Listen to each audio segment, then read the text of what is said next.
Good afternoon, everybody. Thanks for being here today. Hope you all had a great Memorial Day weekend. Wanted to welcome you to our monthly webinar for how to create confident buyers. So, something that Ravi and I are extremely passionate about. Again, my name is Justin Allen here with the Mortgage Midwest branch. Would love to get some engagement going by seeing where everyone's from and listening from today. So, if you can use that chat feature to not only just get familiarized with it, but also let us know where you're from, get some good energy going, and those will be where you'll ask questions as well. So, like we mentioned today, we're going to be talking about how to create confident buyers. My partner who is here with me as well, Ravi Patel, he is with our same branch, UMortgage Midwest, and something I think we're really love it, really passionate about. I think something that's really key in today's market is how to create confident buyers, but also how to create a confident process overall. It's something that's extremely important. It's something that's really, in my opinion, extremely underestimated in terms of how much we as a lender play a big part in that for the buyer itself, creating confidence in the buyer, but also you as a real estate agent, how to create a confident process, which ultimately creates that confident home buying experience. So that's something that's extremely important today in terms of not only, I've said it for a long time, confident buyers equals a confident offer. And in this market, especially, the confident offers are the one that win in this market. So we're going to talk about all that today. We're going to do some tactical things here at the end in terms of how we're going to help support you and your buyers in any market that you're in my opinion. And Ravi's going to talk a little bit more about just what the overall process looks like from developing trust, communication, and what that process looks like from a user perspective, and how to create that confident buying experience. So, Ravi, take it away, my friend. Awesome, awesome. Obviously, yeah, Justin just introduced me, myself. My name is Ray Patel. I'm here, a branch manager here for UMortgage Midwest. And, one thing, obviously, our title is how to build a confident buyer, right? And I want to kind of switch that mindset into not on creating a buyer that's confident in just the process of purchasing a home, but how can you create that confidence with a buyer that they're working with the right real estate agent or they're working with the right loan officer, right?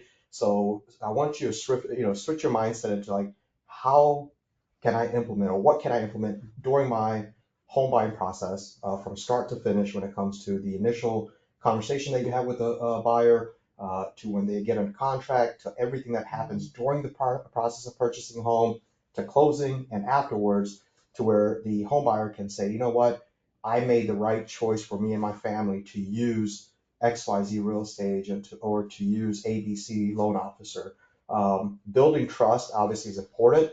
And the one thing that I've noticed, regardless of what you're buying, it could be a home, it could be a car, it could be you just going shopping at Nordstrom's or going to shopping at XYZ places. The one thing that I've noticed over my years of being a home buyer or being a buyer in general myself is that the places that I've had the best experience at or the places that I've walked out knowing that I made the right decision is when I was talking to a salesperson that was 100% involved in listening to what questions I had and was able to answer those questions to where I can trust that person and I was confident in choosing that person on what they were selling. I'll give you an example. Every few years, my wife loves to shop. Once a year, she kind of treats herself to a nice high-end purse. A couple of years ago, we were in Europe for a family vacation, and she wanted to get a Louis Vuitton purse, which I'm sure a lot of women do, right? It was her first time walking into the shop. She walked in, and so many purses, so many things that it's almost overwhelming to that point. So we got linked up with a salesperson, and that salesperson talk to my wife for the first 10, 15 minutes of just figuring out, how her day-to-day interactions are, what does she do for a living, how does she dress up over the weekends when it comes to dinners and things like that. And just by sitting down with her for 10, 15 minutes, he was basically able to take her and present her three, four different options.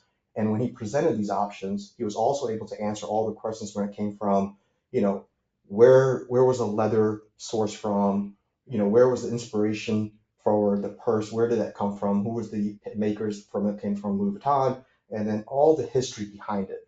to where, my wife obviously ended up choosing one of the purses. She loved it, and she walked out and she realized then and there that, it wasn't the fact that she was going to purchase a bag anyways. It was the fact that she went in there, met somebody that she trusted that was going to walk her through that process, and that whole experience changed for her. It made it to where she realized that, hey, it's very important to align yourself with somebody that's going to help answer all your questions, that you can build a trust with, you can communicate with, and that's huge, right? So as real estate agents, as loan officers, it's our job that when we're talking to home buyers, especially in this market when rates are, at a 30-year high, 35-year high, when inventory is at an all-time low, it's so important for us to be able to build that trust to make sure that our clients know exactly what's going on in the market instead of what they're listening to when it comes to the media or maybe their family members or maybe their next door neighbors, people that have not went through this process in the last few years. It's a whole different market. So communicating and building trust obviously are the number one, number two things in my opinion when it comes to being able to present your value add, your unique proposition. And it comes to a point where knowing what's going on in the market, being able to communicate it in a way where someone understands, hey, this is the reason why I want to work with Justin, or this is the reason why I want to work with XYZ real estate agent. It's super huge. So when you're thinking about the next 30, 60, 90 days, especially with the NAR lawsuit around the corner, think about your buyer's presentations or just your listing presentations as a whole, and what can you do to build trust up front, things that we might have not had to do back in 2020, 2021 due to the market being so quick, us having to be on call 24/7. Those times have changed. It's more so about getting to know these individuals, getting to know these family members, and getting to do what's best for them and over communicating. It's super easy to say over communicating, but communication, especially for a real estate agent. I have a local real estate agent here. He's huge on videos. Every time he meets a buyer, after the buyer's presentation is done, he has a video that he sends out, recaps the whole conversation. Once they get under contract, he has a video that he sends out that goes into getting a home inspection schedule, saying congratulations, so on and so on. Every single step of the way, just the same way that we communicate with our buyers during the loan process, he's communicating with them during the home buying process, which is a whole different breed, right? You're talking about appraisals, you're talking about home inspections, you're talking about inspection reports on negotiating what's maybe need to be fixed from a seller standpoint. So there's a lot that goes into it, but he streamlined that process to where after everything is said and done and we're at the closing table, every single one of his clients are raving about him. Obviously, social media is huge and things like that. So yeah, obviously building trust and communication is huge. And then always want to go ahead and work on what can you implement that's going to make your life easier. So if it's consistently that you're always talking about one, two, three different things, have a video for it, have a text message for it to where you can just copy, paste, and send to your buyers. Because one, that's going to save you time, but two, it's going to build that consistency that where you're going to keep doing it over and over again, and you're just going to keep getting better at that point. Love it. Setting up discovery calls. So we, as loan officers, obviously here at UMortgage, we're huge into setting up discovery calls. Once we hear from a buyer, our goal is to make sure that we're setting up a 15, 20-minute either a Teams meeting or a Zoom meeting or even an office meeting to where we can go ahead and understand what our buyers are wanting when it comes from a payment perspective or what they're looking for from a home perspective, how many bedrooms, this, and this.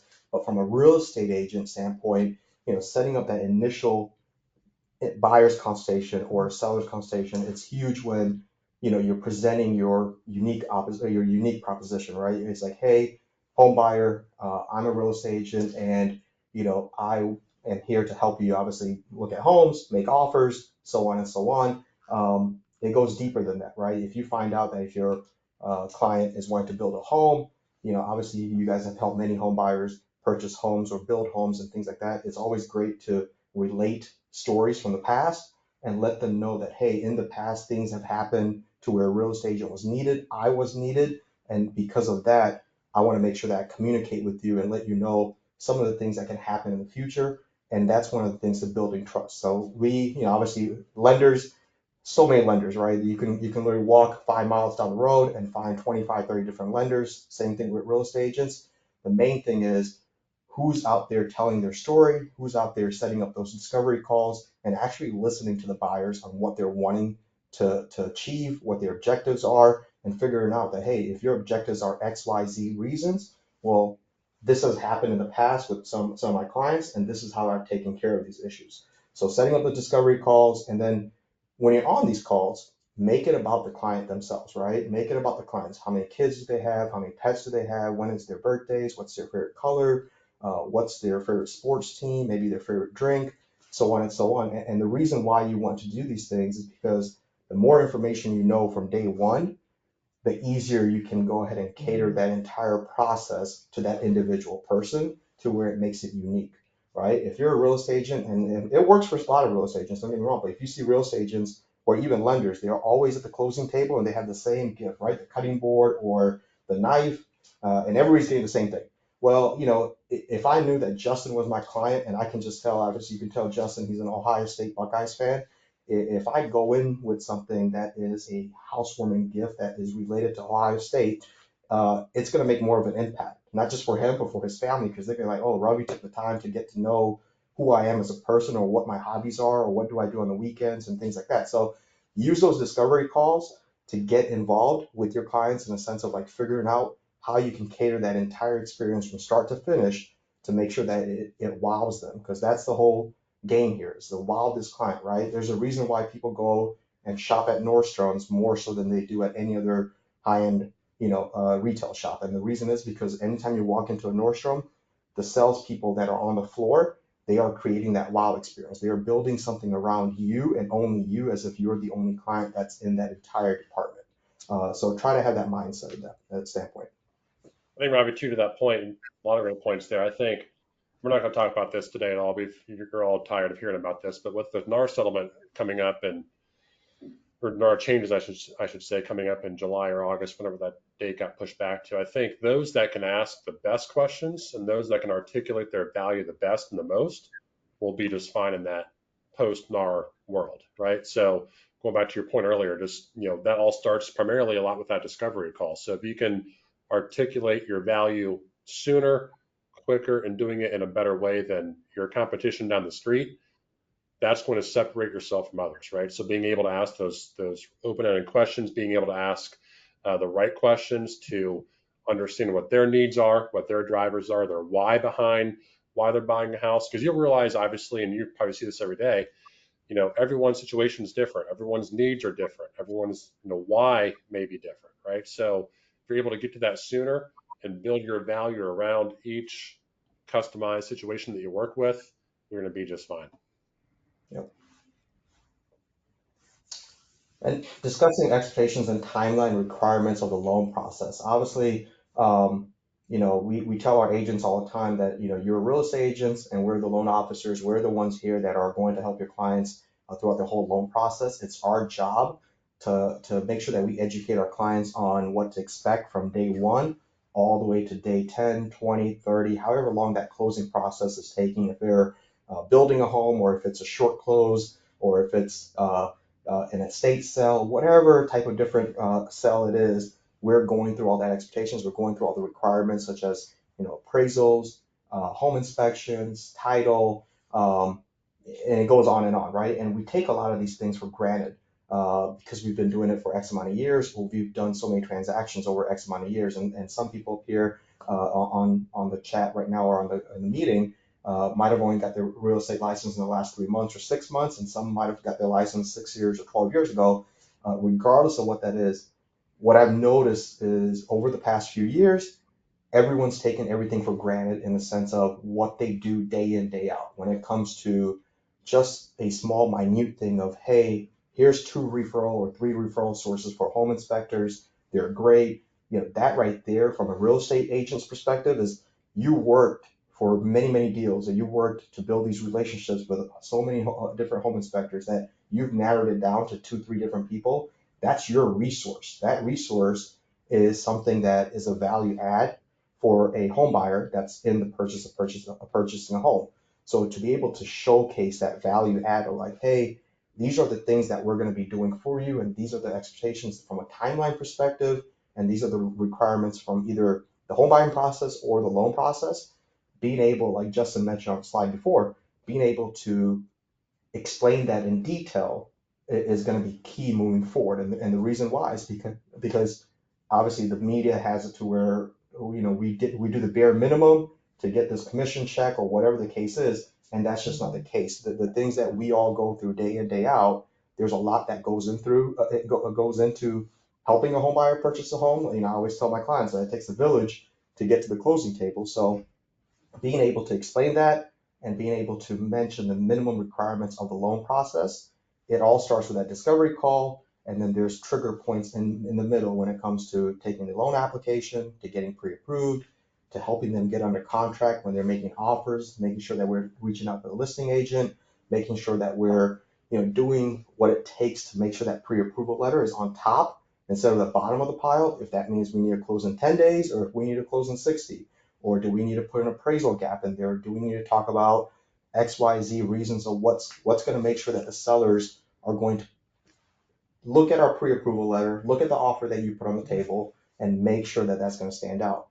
Obviously, once they get under contract, the process of us setting up the disclosures, us ordering appraisal, or us ordering third-party requirements such as title work and whatnot, home insurance, everything has to be in a form of, hey, this is what we're doing and this is when we're going to do it and this is the reason behind it. Because the more we can educate our clients, the more they know what we're doing on the back end, the more value add there is. That way they know that, hey, if it wasn't for Justin or if it wasn't for XYZ real estate agent, like this process would have not been as smooth as it has been. And because of that, we value this relationship. And because of that, I'm going to be referring my family and friends, right? So think about all the things that you do day in, day out, and as small as it could be, still make sure you note it, put it in your business plan, and be able to showcase it when you're talking to home buyers. Be able to showcase it to when you're talking to clients that are applying on your website to get pre-approved for a home mortgage. Because end of the day, it's the little things that we do that we take for granted that actually starts working on building trust. And those little things is what opens up the door for extra communication. Yeah, these buyers, Robbie, they don't go through this process every day like we do, right? So like you mentioned just now, like we take for granted how easy we make the process itself. Like we're very fortunate to be very good at what we do, right? And I'm not saying that in a braggadocious way, but we've built a process to where we take that client journey from point A to point Z. And when a client buys something, whether it's a Nordstrom or whether it's them buying one of the biggest investments they'll ever make, they want to know what that next step is. They want to be led on that journey, right? And if we take for granted how many different points in the journey are from a lending perspective and even from a real estate agent perspective, make sure that you're showcasing your value and your talents and understanding like, hey, these are all the steps that have to occur from point A to point Z, and here's how we're going to get from A to B to C to D to Z, for example, right? So buyers want to be led on that journey. They want to know what the next steps are, what the expectations are, and that encompasses trust, communication, all the different things we talked about so far, leading up to that final day on closing. And that's really when the relationship begins. Is after closing is have that post closing follow up plan in place. So think about everything that you do in that process from when you make initial contact with that person, with that buyer, for example, like we're talking about today, all the way through what happens on the day of closing. But I'll encourage you and challenge you to think about what does that look like even beyond the closing day, right? How do you continue to develop that relationship far beyond, right? So think about everything you do in between because that's going to develop that relationship and that trust far beyond just when that closing day occurs. Yep. All right, still another process of building trust and communicating, right? Obviously, potential challenges that may arise and how to address them proactively. And I mentioned that in a couple of slides before. And then also the importance of patience and trust. Potential challenges, obviously, that's the reason why we're in real estate. That's why we love what we do, right? Every day is different.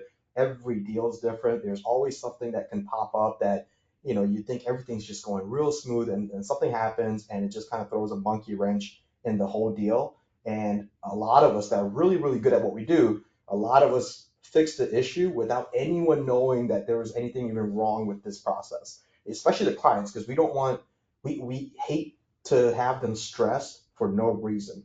But more so now than ever, it goes back to what I said before. It's like when those things happen, it's great to fix it, but then also be able to communicate it to your buyers that, hey, XYZ things happen. I did this to go ahead and take care of it. And because of that, we're still on track to close on time, or hey, everything's still moving forward. And the reason it's so important to now address those things is because, again, it goes back to the mindset of what happened back in 2020, 2021, where you could literally put a sign in the yard and within 2 seconds the house is off the market and 2 weeks later you're closing.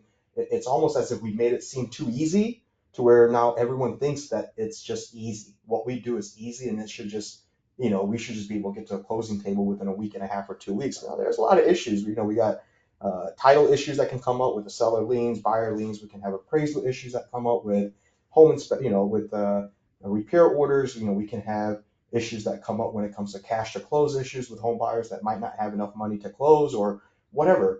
People quit their jobs a week before closing too. That's happened to most of us too. But either way, whatever that monkey wrench is that is derailing that deal, and then you're there to be the expert to take care of it, to address it, and to proactively fix that issue. Be able to kind of portray that and say, hey, these are the things that happened, and these are the things I did to fix it, and we're still on track to close. For example, I'm not a real estate agent, I'm a loan officer, but if I was a real estate agent and I was meeting Justin, for example, um, as my first initial discovery call, and he's talking about how him and his wife just had a second kid, and the house that they're in right now just doesn't make sense for them, so they want to look into building in the next 8 or 9 months. Why should I use a real estate agent? Right, that's one of the things a lot of my real estate agents, they get these questions all the time. Hey, I'm building a home, the builder's already there. Why do I really need to use a real estate agent? Well, I go back on my past experience, and I'm sure real estate agents that are part of this presentation right now, you guys have so many past experiences, so many stories that you can tell. My story is that 10 years ago, I ended up building a home personally with my wife, and we used a real estate agent. That real estate agent's no longer in the business, but that real estate agent did the bare minimum. I think he came to the first initial signing of the documents. I think he might have showed up once or twice in the middle somewhere and at the closing table, and then I never heard from that real estate agent again. Well, we went through the home buying process, major national builder, and about 3 months or 4 months into us being in the home, it was winter time. Half my house was so cold. It was like I think 60 degrees or something like that. I was like, why is it my AC, my heater bill was like $800, and I had to call an HVAC guy. HVAC guy came, looked at my house, and he said that half my house wasn't insulated. And I was like, wow, wasn't insulated, right? So we had to get in touch with the builder. The builder came, insulated the house. Insulation blew everywhere just because they messed up. And it was just a hot mess that me and my wife had to take care of when we had this real estate agent that got paid a lot of money to be our agent, to be an advocate for us, but didn't explain the process of, hey, even though you're building a home, maybe get a home inspector to come out there once or twice or 3 times and do these things, right? And we were new. We were first time home buyers, and we didn't even have a starter home. We went from a small apartment to, hey, we're going to just build a house at that point. So, those are things that if I'm talking to Justin and he's wanting to build, and because he has a second child or whatever happened, I can at least relate to him and say, hey, this is the reason why you want to work with a real estate agent that knows this process, because these are issues that have happened in the past with either myself or my clients. And because of these things, I know exactly what to look for. And we're going to make sure that we're doing it the right way to when you move into this home, it's perfect for you and your family, right? That story that I just said about me building a home and me having issues relates to Justin and his family and what they're trying to achieve. So that's one of the things about when it comes to discussing potential challenges, it's good to bring up past things that have happened in your past, because the best predictor for future behavior is past behavior, right? So always know that there's things that you guys have went through when it comes to all the transactions that you might have closed. Use bits and pieces of that to relate to the buyer and to be able to let them know that, hey, they're in safe hands because you've taken care of some of these things that have happened in the past. And then patience and trust. Patience is huge right now, right? Rates are, again, in the sixes, sevens, and things like that. And trust is huge because buyers are looking at 10, 15, 20 different properties. They might be making offers on 3, 4, 5, 6 different homes, and they're not getting accepted offers. Well, every time that happens, that that trust that they have with you, it's it can be broken, right? Especially if you don't communicate and say, hey, what's the reason behind us not getting this accepted offer? What's the reason why we're looking at 25, 30 homes and not getting a home that's within our budget and what we need? Because, oh, my cousin did this and they got under contract the first offer they made, or hey, my dad said that maybe I need to look elsewhere or talk to somebody else, right? So have these discussions up front of the importance of payments over here and then trust as well. So trust is huge in the sense of you consistently have to earn it day in and day out. Love it. And keeping clients in the know, right? Providing obviously updates. Providing updates is one of those things that me and Justin, as from loan officers at UMortgage, we do weekly, daily, monthly. I mean, there's different updates that we do. It could be market updates from a client standpoint of what's going on in the market with interest rates when it comes to FHA loans or VA loans or conventional loan products, or it could be updates to our realtor partners on what's going on in the market that's a little bit more in detail. It could be CPI numbers that are coming out in the next couple of weeks, or where inflation stand, or what are the Feds saying to hopefully ease interest rates to maybe get us back on track to where home buyers are getting back in the market, being able to afford the homes that they're wanting to purchase.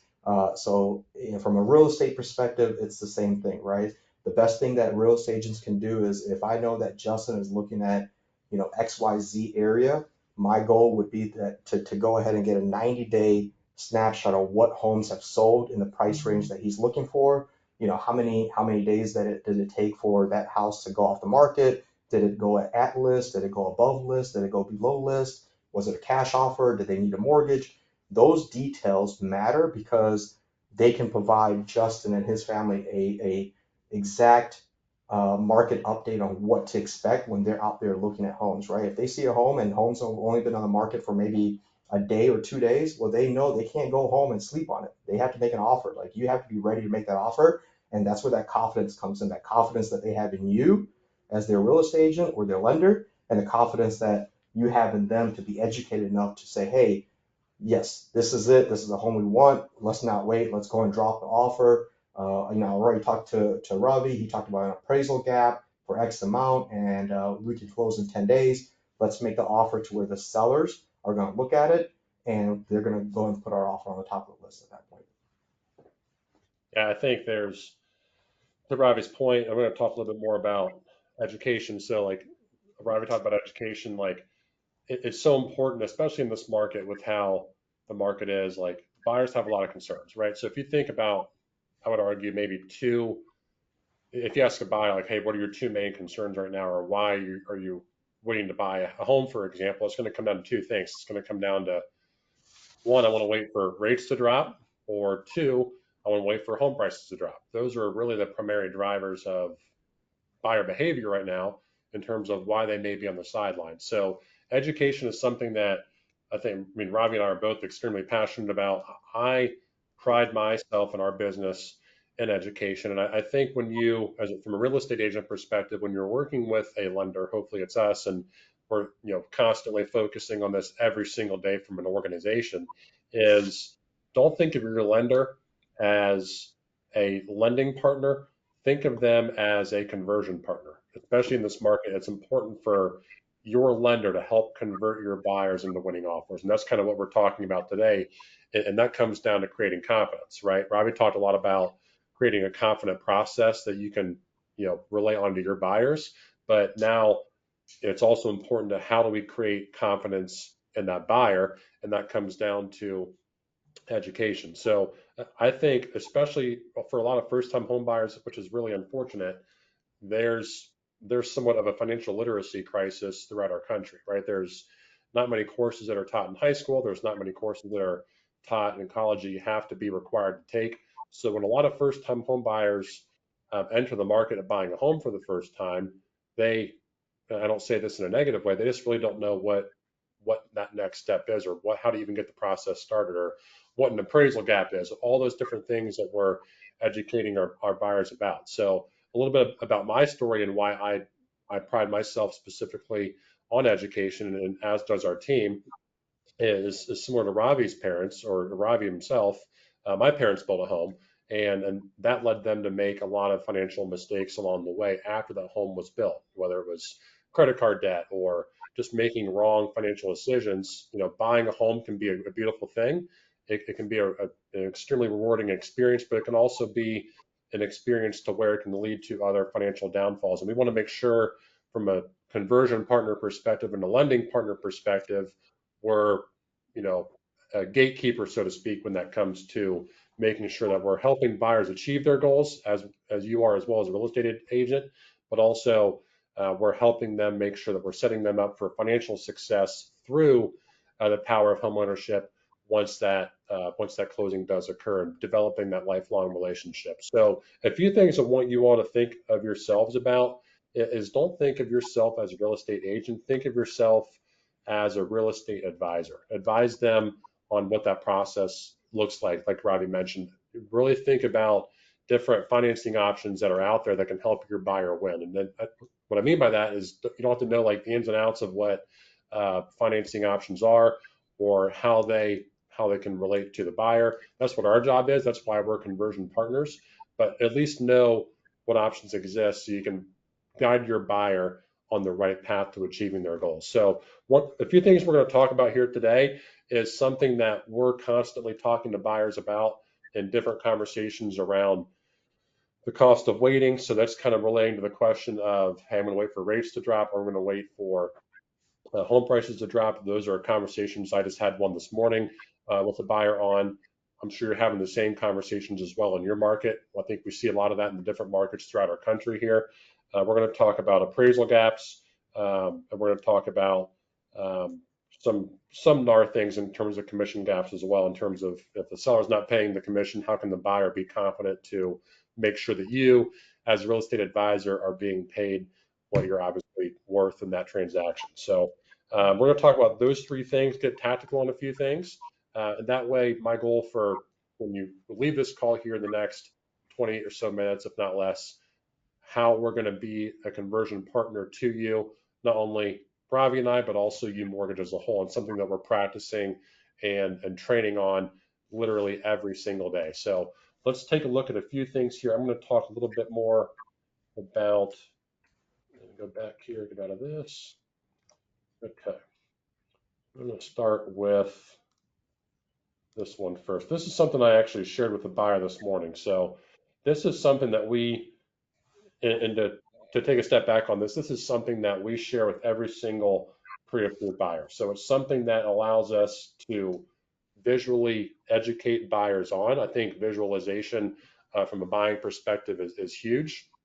And it comes to creating the right context. So having these conversations ahead of time before they make an offer, or while they're going through the pre-approval process, is key. So if you think about, and put it in the chat if you can relate to this, if you have a buyer that says, oh, I'm not going to buy right now because I'm going to wait for rates to drop, or I'm going to wait for home prices to drop. We see that or hear that question or remark on a daily basis, right? Or it seems like on a daily basis. So it's important to make sure that we hear that concern, we validate that concern, but also making sure that we properly educate buyers around why that may not make the most sense. Because let's face it, there's a lot of negative media news headlines that are out there that buyers pick up their phone every day and see, right?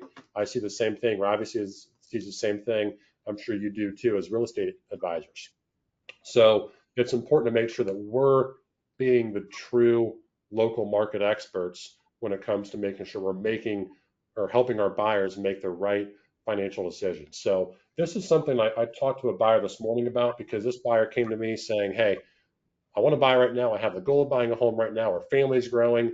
I'm simply just concerned about rates being too high, right? So they want to wait for rates to drop, naturally thinking, because again, they don't go through this on a daily basis like you and I do. So they think waiting for rates to drop makes the most sense for them because it's going to help them out financially. So I broke that down in a very detailed basis, and I'll send this report to you guys as well once we wrap up so you guys can take a look at it further. But this is what I call like the cost of waiting. So this is something that's very relevant to today's market, especially with where rates are being where they are.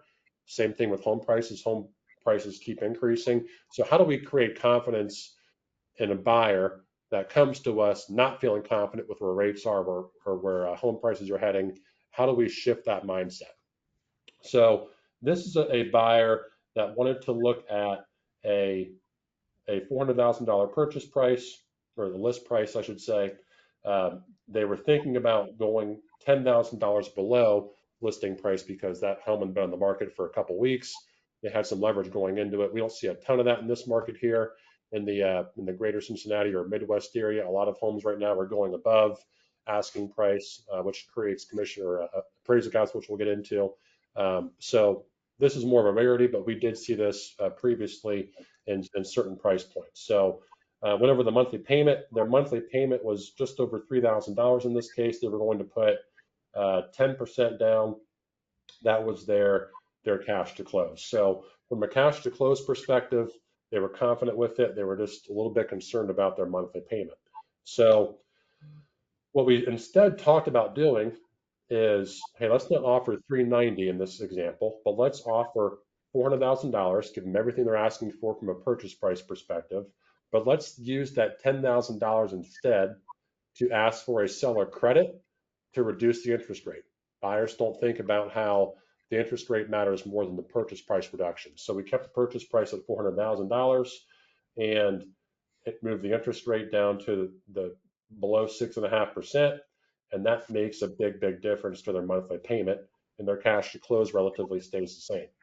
So here's where the education piece comes into play, and here's how an advisor truly makes an impact when it comes to understanding their concerns, but educating properly around it. So again, this buyer wanted to wait for rates to drop. They didn't understand that if rates do drop, because I ask this question all the time. I encourage you to ask the same question to your buyers too, in a very professional way. This buyer said, "Want to wait for rates to drop?" And I said, "Mr. Buyer, I hear you. That's a very valid concern. Rates are higher than where they were 2 years ago. Do you think other buyers are waiting to do the exact same thing?" He literally paused for a second and said, "Well, yeah, probably so." So I followed up with another question saying, "Hey, when rates do drop, which I think they will, we think they'll drop in the next hopefully year or two. We don't have the crystal ball, unfortunately. What do you think all these buyers are going to do? They're going to all flood the market, right?" So now it's going to create an environment that we had a couple of years ago in the COVID pandemic where we saw homes go 20, 30, 40,000 over the listing price in some price points because there was simply too much demand for the inventory issue that we still face today in the market. So, who's to say that that same exact home that's currently listed for 400,000, let's say that the rates do drop to 5.5% as a hypothetical, it's going to bring all these buyers back into the market. Let's say that home now goes for 430 because there's now 7 or 8 different offers trying to again compete for that same house because rates are lower. There's more demand back in the market, right? So while yes, it's a good thing that rates dropped, that home price may go for 430.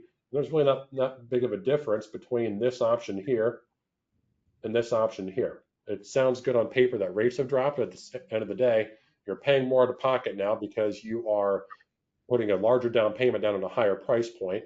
And at the same time, you are paying, you're borrowing more money, which increases that monthly payment, right? So that's one of the things to where until buyers see that or think about that, they don't really know what to expect, right? So they just think about that mindset of I'm going to wait for rates to drop because I think that's the best thing for me. That's going to help out my monthly payment. They don't think about the ramifications of when rates do drop, everybody else is going to enter the market as well, which really doesn't benefit them financially as much as they thought they would coming into the process. So what we do is we tie it all together. And what I mean by tying it all together is we talk about buy now and being able to refinance later. Because when rates do drop, buyers don't think about this too. They can buy now, and when rates do drop, they can take advantage of the lower rates just like everybody else can that's competing against other offers, right? So when rates do drop, they can refinance into that lower, longer term rate and take advantage of the increased equity that they have, which is the best win-win scenario. So in this example, to say, hey, if you bought now, you bought at the $400,000 purchase price, let's pretend now that rates have moved down to 5.5%. You can refinance that mortgage into a lower, longer term interest rate. and that's boom, where all the savings exist, right? So I explained that to the buyer in a more detailed manner because I don't have as much time here today on this call, but the buyer understood that, and now they feel confident to move forward and are not necessarily concerned anymore about waiting for rates to drop, right? So that's something that we talk about on a daily basis. I think context is key. It's easy for us to say, oh, rates are going to drop and home prices are going to increase. We can say that till we're blue in the face. But having something visual and showing some data behind it is crucial because we can say that, but they're going to think that they just want to get a sale out of it, right? Or we want to get a sale out of it. That's not the case. We want to truly be able to help them and make sure they're making the right, confident, informed decisions. So think about those things when you're having your discovery call that Ravi mentioned earlier, and you're hearing those concerns. Ask about what their concerns in the market are. Oftentimes, you're going to hear some of the things we've talked about today. Be able to be a true advisor and be able to properly educate around that and lean on your conversion partner or your lender that you work with to navigate and have those discussions because now more than ever it's important to be together as a team to make sure we're having these discussions on a daily basis to make sure that it's not just you they're hearing it from, they're hearing from someone from a different voice, a second opinion that really drives that point home. So again, context is key when it comes to visualization and showing true data behind it rather than just being saying the bare minimum of rates are going to drop and home prices are going to increase. It doesn't make sense to do that, right? There's a big difference between saying that and showing something like this to help buyers make that confident decision. So let me go back. I'm just doing a quick switch on my screens here. Give me 1 second.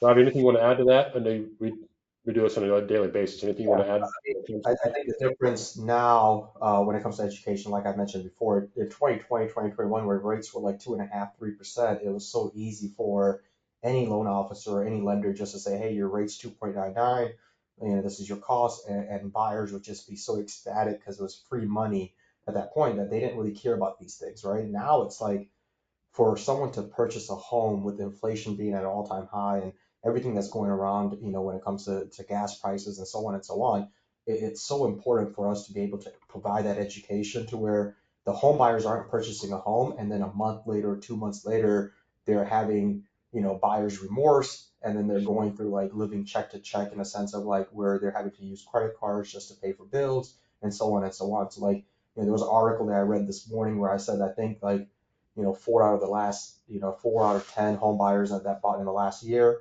have regret of purchasing a home. Almost close to like 6 or 7 of them are like barely getting by at this point, right?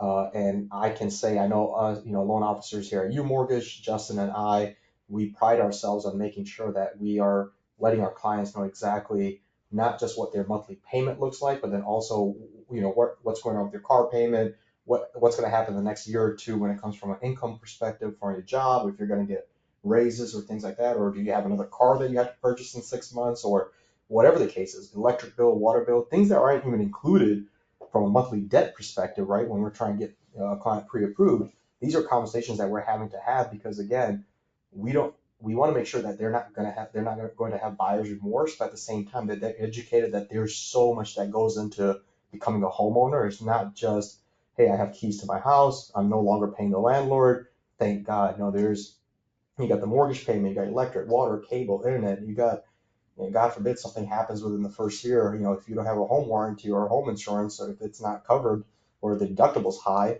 and that's a whole other expense, right? So these are conversations that we're having to educate our clients on more so now than ever before. And that's just because the environment that we're in. And I know Justin does a really good job of breaking everything down to where his home buyers are probably more educated than I would say 90% of home buyers are purchasing in this market because of the tools that he uses up front.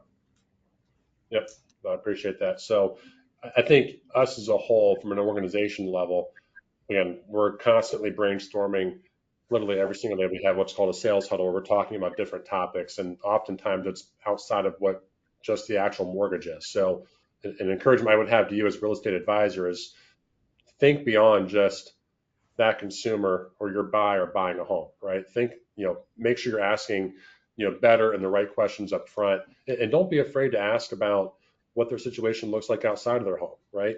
especially for your buyers that are moving up into a new home because their family's growing or they're downsizing because they're empty nesters now. Oftentimes, which goes back to my comment earlier about there being a financial literacy crisis in our country, oftentimes these buyers have debt outside of that mortgage, and that debt that people have is getting bigger and bigger and bigger. You see record amounts of credit card debt, record record high car payments. Car prices are astronomical these days. These are almost car payments that are as high as a mortgage payment.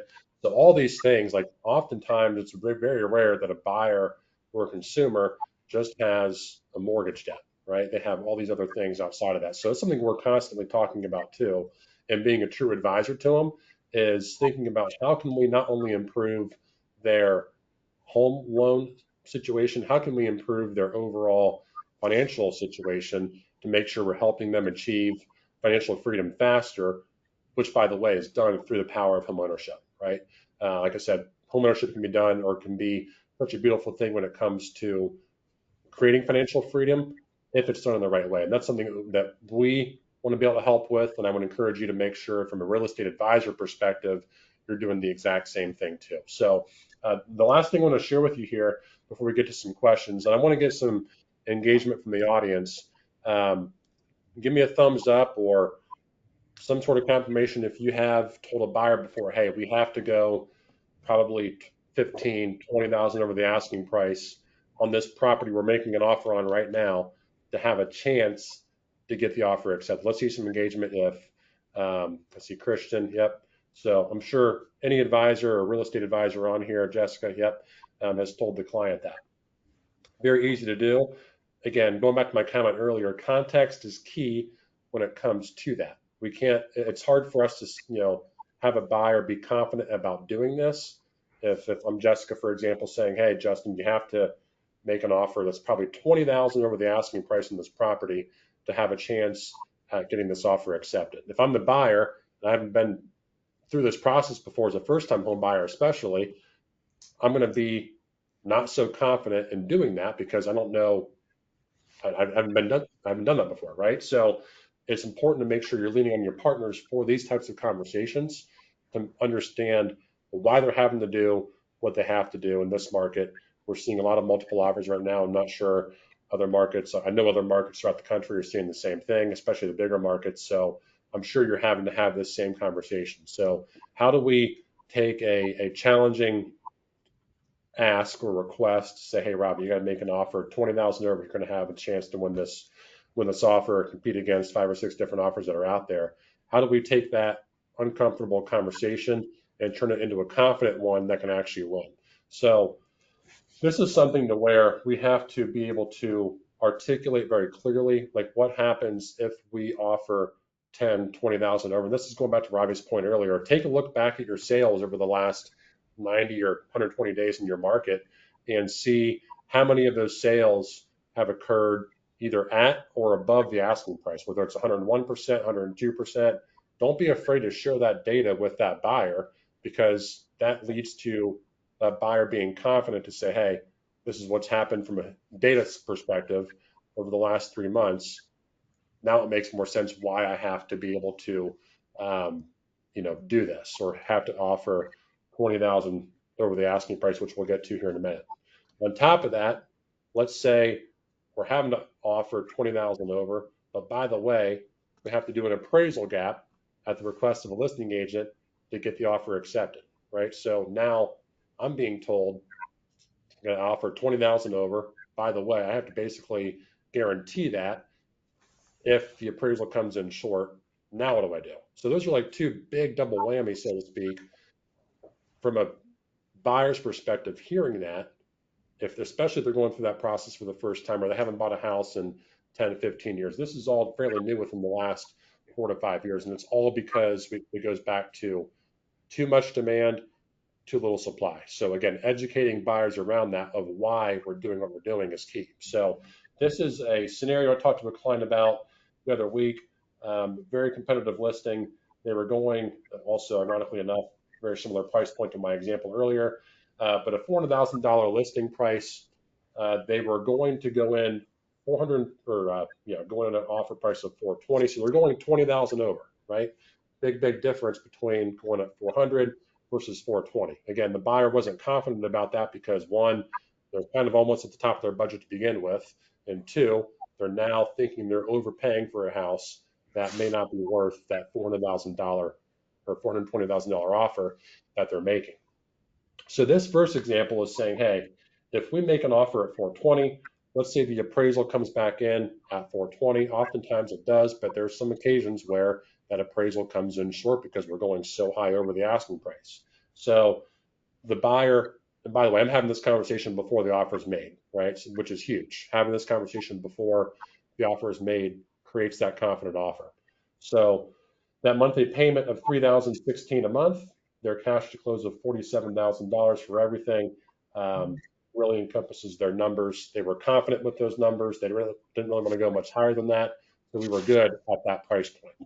So now what we did is we forecasted to say, hey, what if we offer 420? But what if the appraisal comes in 20,000 short? So basically the appraisal is matching what the listing price is. That can make a buyer have concern if we don't have that conversation in the right way and in the right time frame. So what I basically said, and this buyer's putting 10% down, said, buyer, Mr. Buyer, this is okay if the appraisal comes in short, and I'll show you what I do here in a minute as well. But your payment really does not change all that much. Your payment only goes from $3,016 a month to $3,076 a month. So basically a $60 difference in monthly payment. What a lot of buyers and honestly a lot of real estate agents think too, when an appraisal gap exists, three things can occur. One, the buyer can bring the difference in cash to closing. That's one option. Number two, that we can negotiate with the seller to have that seller bring the purchase price down to match the appraised value. Or three, the most unfortunate one is all parties can walk. We go back to the drawing board, right? So oftentimes what a buyer and real estate agent doesn't keep in mind is we can use creative financing strategies to have a small increase in their monthly payment without having to increase their cash to close. So you'll notice here the cash to close in this example stays the exact same. Defining it's a $20,000 appraisal gap in this instance, their payment only increased by $60 a month. That was it. The buyer was comfortable with it. They didn't know that option existed. So they were confident going at a higher payment of $60 more if they had to, right? Ultimately, the appraisal did come in at $420,000. So that's the best win-win scenario. The last thing we talked about is, let's say, like worst case scenario, the appraisal comes in 30,000 short. So the appraisal only comes in at 390. Well, we can still do the loan because our loan amount, 378, is lower than 390. There's enough equity there for us to be able to do that. Same thing, their cash to close stays protected. You'll notice the cash to close does not change. Their payment increases a little bit more because they're going into a higher mortgage insurance tier, which only affects their monthly payment. So again, the buyer, it wasn't necessarily concerned about the payment as much as they were the cash to close, was confident with that. So what they did is they structured an offer to where we did a $420,000 offer, did a $30,000 appraisal gap, knowing what their options were ahead of time. No other buyer that we competed against did that, and we got the offer accepted. And then, by the way, when we got the appraisal done a couple weeks later or a week and a half later, the purchase price matched the appraised value, which is this here. So that's the best win-win scenario, right? But they wouldn't have done that. My point in all this is they wouldn't have done that if we didn't work together as a team between myself and my real estate advisor partner to have that conversation ahead of time and to make sure that we created confidence in a process in a very common scenario where the buyer entered that conversation not as confident, right? So that goes back to the overall point of understanding what their concerns are, and now how can we work together to create an unconfident situation that a buyer may have or a concern that they may have? How do we create total confidence that they can move forward and ultimately win? I said earlier, confident buyers equals confident offers, and those are the ones that win. And in these examples here, I just showed on my screen, are things that we are doing as an organization as a whole to create that confidence, not only for you and your buyers, but your process overall. So those are a few of the things that we're constantly doing. Some big conversations that we're seeing on a daily basis that are extremely relevant, I think, in our market, in any market overall. And that's something that we take great pride in here at UMortgage when it comes to those conversations and working together as a team to make sure that you're able to win as well. So we talked about the application process. Those are all things that we talked about. Well, going back to my point earlier, when you're having those initial conversations, think about everyone's situation. Everyone's situation is different, right? There may be a lot of same overlapping common concerns, but make sure that you're asking those detailed oriented right questions up front to learn everything about them that you possibly can to make sure that you're setting up themselves for success and your lending partner up for success as well. So um, I think that is it. It's partnering for success. And I think that's the last thing we do before we get to questions is really take a step back and think about your team, right? We want to work together as a team, be conversion partners, especially with everything that's happening with NAR. We didn't get into a whole lot of that today, but I think it's really important now more than ever to have the proper team that's working together with your buyers to help articulate your value and making sure that we're working together as a team to help your buyers win. So whether that's a title company, us as a lending partner, a home inspector, appraisal management company. We have great resources with our team as well that you as a real estate advisor can take advantage of. And that's what we're here for, is to help make sure that we're able to help your business go to a new level by being that ultimate conversion partner. So, Robbie, anything you want to add to that before we get to questions? Yeah, no, I think, obviously tidying up the team aspect of what's going to happen, obviously in August and so on and so on, having that go-to team that's one is trustworthy. You know that they're going to do the right thing all the time, regardless of, what's going on in the market, things like that. And that's the one thing that we've noticed over the years, right? You tend to see some people cut corners when the market gets tougher. So work with individuals that are doing the right thing regardless of where the market's at. What's best for the clients is always going to be what's best for your business, because that's what's going to encourage more referrals, and that's what's going to maintain that relationship even beyond closing, right? And the one thing that the loan officers here at UMortgage, the one thing that we pride ourselves on is that we try our best to make sure that we are extracting referrals from our clients or our home buyers, in the sense of like, hey, did you have a great experience? And if you did have a great experience, is there anyone else that you know that might value our relationship and then what we bring to the table when it comes to buying a home, when it comes to getting a mortgage? And those communications do not stop at the closing table. These communications are happening 6 months after closing, a year after closing. There's thank you cards that are being sent out that are handwritten. There are videos that are being sent out. There's a lot that we do that, you tend to think that it's not that big of a deal, but it's a huge deal when it comes to creating lifelong relationships when it comes to our clients. So that's the one thing that we pride ourselves on, and that's a great to partner one with anyone here. If you guys are working with mortgage loan officers, we thank you for that, because we know that our loan officers, they go to bat for our agents day in day out. So Yep. Perfect. With that, we got a couple minutes here for questions. So if anyone has any questions, I'm monitoring the chat. And I'm not sure if we have the ability to unmute people or not, but feel free to ask any questions you have and be happy to get those answered for you. yeah, I think No, we're good. pretty much right on time. So again, Yep. thanks again for taking the time today. I know we're all busy, especially coming off a holiday weekend. So if there's any veterans on the call, I appreciate you and your service as well, and your families too. So something we don't take lightly and take great pride in here at UMortgage. So appreciate all those veterans that are out there as well. But if you don't have any questions, then I appreciate you being here today, and we will see you next month for next month's event. All right. Thank you.